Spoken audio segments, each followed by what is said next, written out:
Il est 5 heures de l'après-midi, la mousson ajoute à la tristesse de la situation. L'aéroport, vous venez de le voir, est vide, les vols internationaux sont déroutés vers Singapour. Les villages paraissent désertés, ce sont des villages malais, les kampungs à droite et à gauche de la route.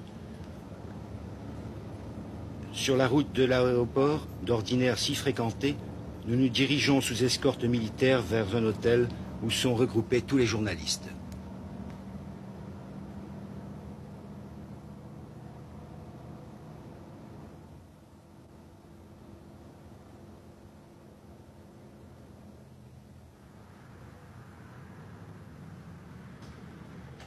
Les routes de l'aéroport sont sillonnées en permanence par des patrouilles militaires. Sur les bas-côtés de la route, les autobus, des voitures, de nombreuses voitures sont laissées abandonnées, elles ont été incendiées par les émeutiers.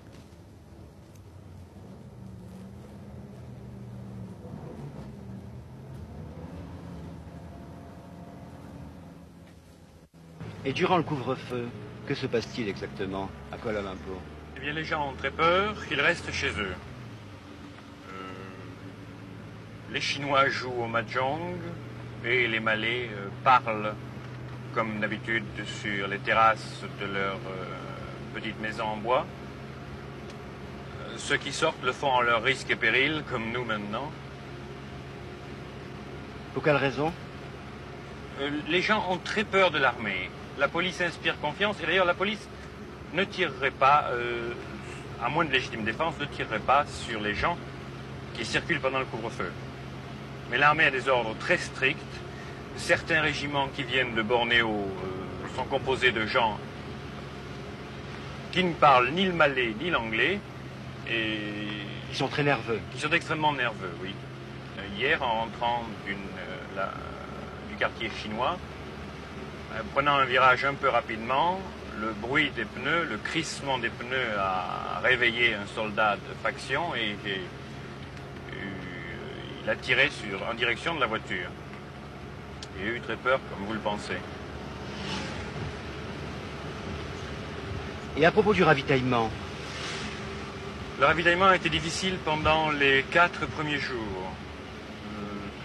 Le gouvernement, l'armée, la police maintenant organisent des convois qui transportent du riz et des nourritures essentielles comme l'huile, le sucre dans des boutiques de détail.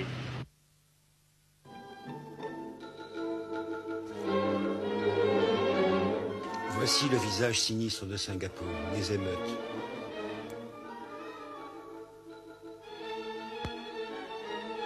Le bilan des émeutes raciales est lourd. Plus de 200 morts, de nombreux blessés, 140 voitures incendiées, plus d'une centaine de maisons brûlées, 2500 arrestations. Les troubles ont commencé mardi 13 mai vers 7 heures du soir. Dans ces émeutes, 7 Chinois ont été tués devant notre école. La police est intervenue assez rapidement, mais les troubles se sont répandus en ville, en particulier dans les villages malais de l'extérieur de la ville, Kampong Baru, Kampong Pandan, etc. Et vers 9 heures, il y avait environ 60 morts. Vers minuit, 200. Et le lendemain, 14 mai, la presse anglaise pouvait dire qu'il y avait environ 5 à 600 morts dans la ville. Et ces victimes appartenaient à la communauté chinoise ou bien à la communauté malaise? Mélangés. Il y avait des Chinois et des Malais, mais une grosse majorité de Chinois. En principe, ce sont des Chinois qui sont tués. Ce sont des Chinois qui ont été tués dans... Et comment expliquer cela?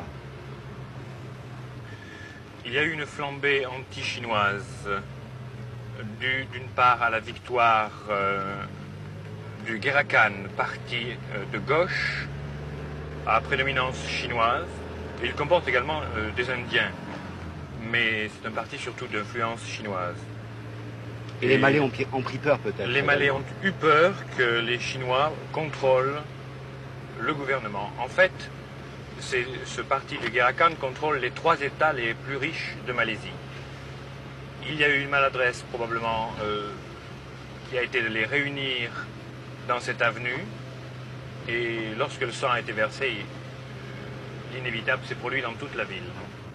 Tête coupée, bras arrachés, nous avons vu cela à quelques mètres. Et les Chinois se sont également pris à des Malais. Oui, alors les Chinois ont immédiatement réagi et s'en sont pris à des Malais, particulièrement dans un cinéma du centre de la ville. Ils ont attaqué le cinéma et tué, blessé plusieurs familles malaises. Donc pas de quartier de tous les côtés. Pas de des deux quartier, côtés. absolument pas. Ce sont les réfugiés, des Chinois ou des Malais, dont les maisons ont été détruites ou bien des gens qui ne peuvent regagner leur domicile situé dans les zones interdites.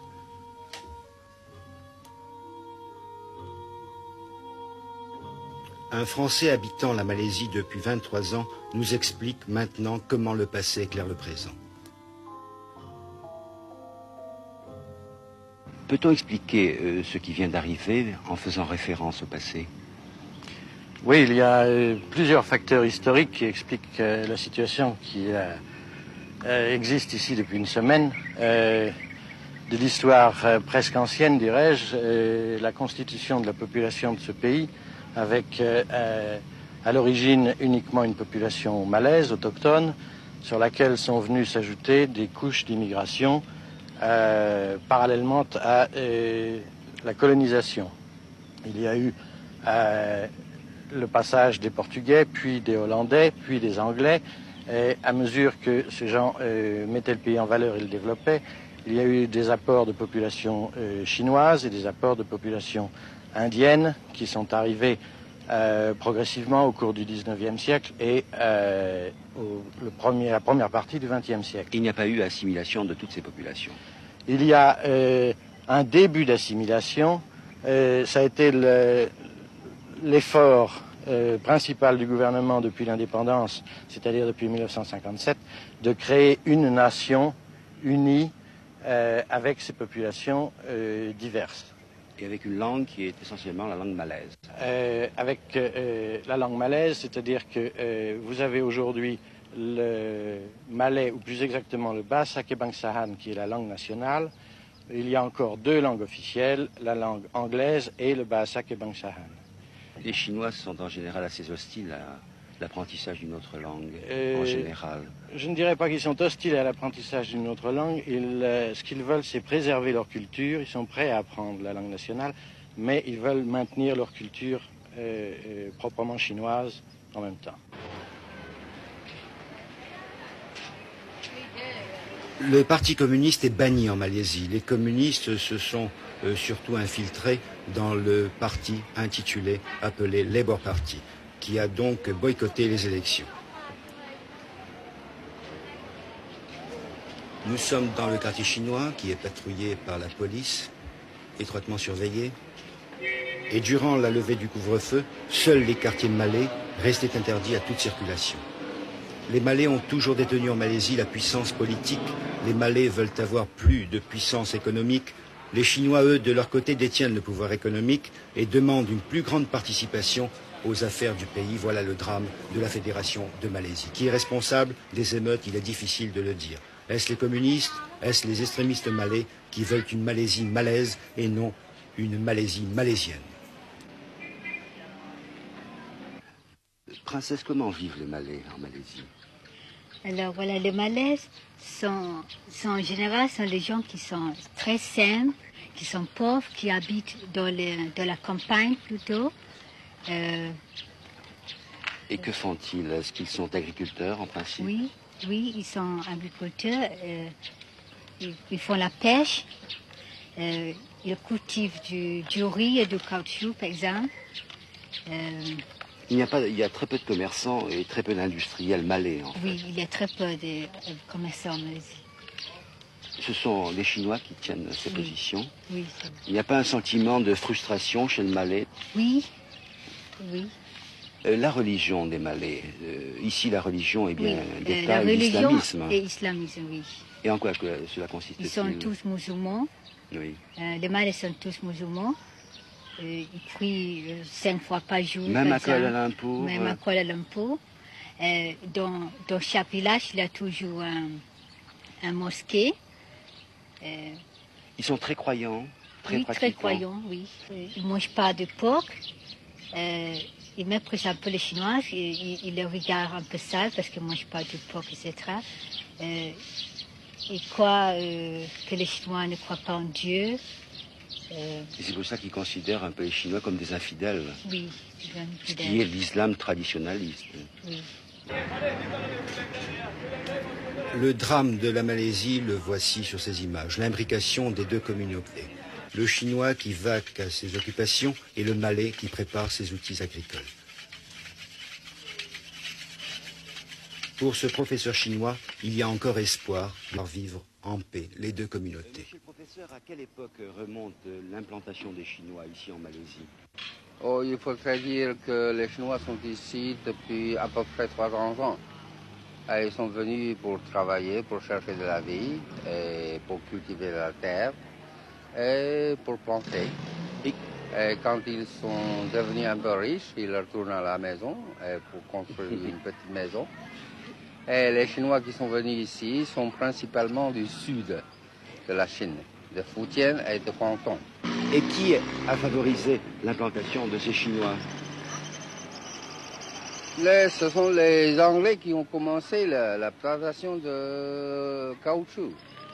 Et les Chinois sont devenus avant eux, sûrement, et ils ont cultivé de la terre autre chose que le caoutchouc. Le caoutchouc est planté depuis à peu près moins de 100 ans. Et les Anglais ont fait appel à la main-d'œuvre chinoise? Oui, oui, ils ont demandé ça. Et ça a contribué énormément à faire venir des Chinois. Oui, c'est ça. Ce qui explique l'accroissement du nombre des Chinois peut-être en Malaisie. Oui. Et alors, comment se fait-il? Et les Chinois venaient avant les Anglais aussi. Absolument. Et comment se fait-il que les Chinois, venus d'une province qui était non pas très riche, soient devenus assez riches ici?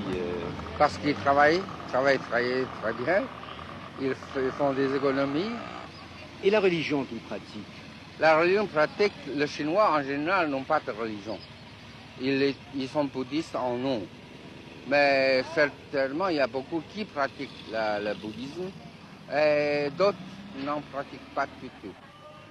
Et au point de vue économique, actuellement, quels sont les domaines dans lesquels les Chinois sont privilégiés? Oh, ils sont des industriels, ils font des commerces. Ils sont des ouvriers, ils sont des mécaniques. Ce sont des gens qui habitent les villes en principe? Ils sont dans les villages aussi. Oui, il y a beaucoup de fermiers. Oui, mais enfin, la majorité des Chinois... la majorité des Chinois est dans la ville. Et dans la ville. Oui. Et les Chinois, comme dans le sud-est asiatique, tiennent tout le commerce du grain ici, de distribution, tout ce qui est important. On peut dire le deuxième ordre. Ce sont les étrangers qui tiennent le premier. Ah bon? Oui, les grandes banques sont les mains des Anglais ou d'autres et les Chinois viennent nations. En second rang. Oui. Mais vous avez confiance, vous, monsieur le professeur, entre une sorte d'osmose entre les Chinois et les Malais ici? Oh, je crois que tout passe, tout s'efface, mais tout ira bien. C'est une parole de Confucius, ça, un peu, non? Non, c'est plus le français, je crois. Merci. Les résultats des élections ont marqué dans ce pays l'échec du parti gouvernemental et ce sont les partis extrémistes malais et extrémistes chinois qui ont enregistré des succès. M. Tan Suu-Kyi, ministre des Finances, c'est un Chinois, ne participera pas au prochain gouvernement. Voici pourquoi.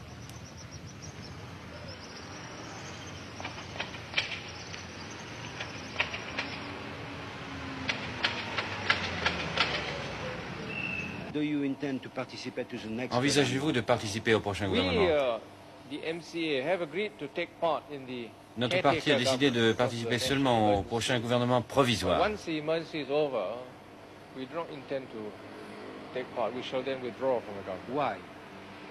Pourquoi? Parce que les électeurs chinois désapprouvent notre participation à un prochain gouvernement.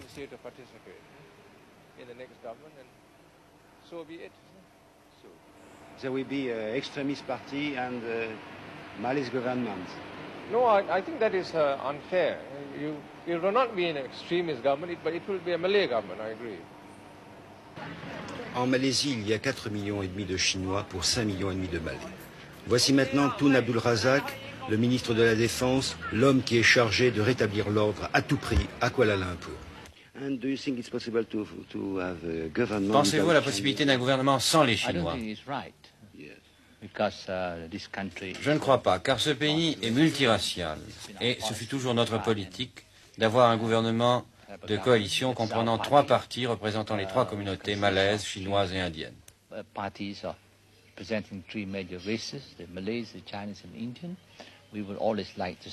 Nous avons toujours réclamé cette représentation tripartite car nous pensons que seul un gouvernement d'union peut diriger ce pays dans la paix.